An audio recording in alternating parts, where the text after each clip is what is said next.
Hi, everyone. I want to welcome you to week 5.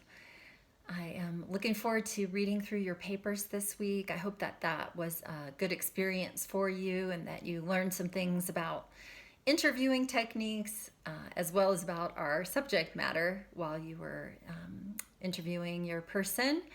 I should have those back to you probably by midweek, so you can look for that. This week, we are going to be looking at the ideas of inequality and injustice and discrimination. And these are some very difficult topics. And I want to tell you that this week it's not reading, but you have several of the Seen on Radio podcasts to listen to, as well as a TED Talk. And those could be difficult for some of you. I just want to say that up front, that they address some subjects such as sexual assault that are probably in many of our personal experience. We've been through some of the situations that are being described, and so I just wanted to give you a heads up that is part of what you're going to be listening to, and just to kind of be ready for that. And if there's anything you need, feel free to reach out to me related to that. And really we want to be really sensitive to one another this week, especially on the discussion board about some of these topics. Even last week's readings, I know the piece on eating the other was a difficult read. I was wrestling through some of that, even in my own situation of living in an African country and wanting to develop relationships with people. So I really had to think about some of the concepts that they were writing about. This week on the Cheryl Wu Dunn video, she talks a lot about the injustices that are taking place against women in the world, and really how that keeps women from excelling and becoming leaders, and just some of the factors that are involved in keeping situations as they are. And I just wanted to kind of speak to you from my perspective living here in Ethiopia and seeing many of the things that she discusses. They're currently happening in this part of the world. Violence against women is very common. Child marriage, female genital mutilation. Those things are happening, especially in rural areas of the country.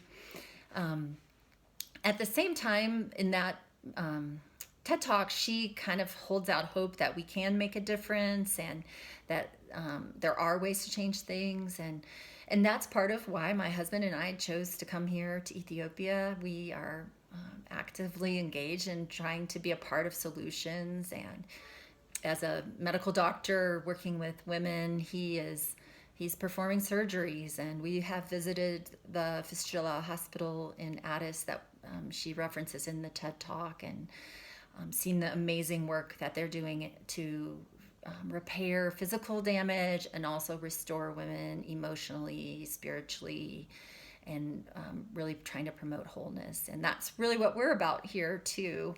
I wanted to share an example with you. One of the women that's part of our team here, she was a teacher by training, and she really caught a vision here to start a ministry as well as a business where she and her team, they make reusable menstrual pads. And then, so she employs 11 or 12 Ethiopian women to do the sewing. And they then go into schools. I think last year she went into 30 rural schools and did education for the girls about their bodies, about their menstrual cycles, about keeping safe, about not walking alone. But the whole idea behind this really is to keep the girls in school. What they found is because young girls have no products, they have nothing for when they have their periods, and so they miss school, and they'll miss a week of school per month. And over time that adds up, and they get further and further behind, and more girls drop out of school. So the the rate of girls graduating all the way to grade 12 is very low here. And her project is aiming to educate girls about their bodies, but also to help them try to stay in school. So it's a really it is very inspiring to me to see her doing that work. And I've had the opportunity to go on a few of her outreaches with her to the schools and to see what they're doing. And she is training young Ethiopian women to be the speakers and to run the workshops. And so it's just very exciting.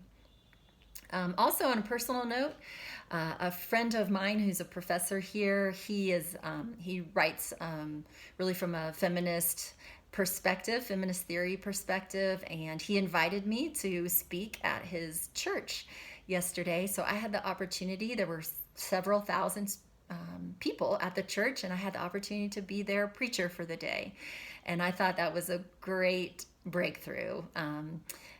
For those people to get to see that women are able to speak in a church, and really that is because of the influence of my friend Tahitana and his desire to promote women and to see women flourish. So we are really in partnership together. So some of you may have your own stories that you would like to share. I know we're talking about discrimination this week, but if you have anything really positive that you'd like to also say of where you see a glimmer of hope, I would also encourage you to write about that as well. So I hope the week goes well for all of you, and please feel free to reach out if there's anything I can do to help. Take care.